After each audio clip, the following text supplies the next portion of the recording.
sky near the old gas peak. A string of white pearls and secrets they keep.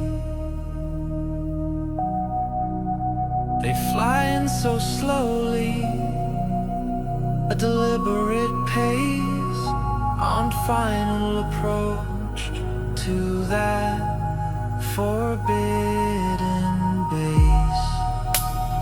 Is it a tractor beam, a magnetic hand, pulling them down to a subterranean land? Or is it the tall whites coming home late at night, vanishing just beyond my line of sight?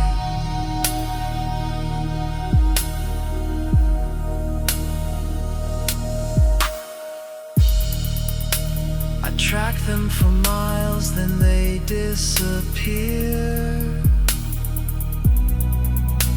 behind a lone rooftop. The message is clear.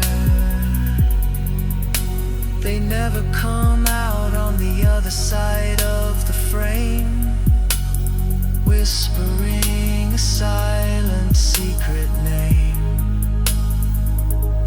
Charles Hall told his story from 60 years past. A playground for children, a truth that could last. That red line I drew on a digital map led right to the heart of his historical trap. Is it a trap?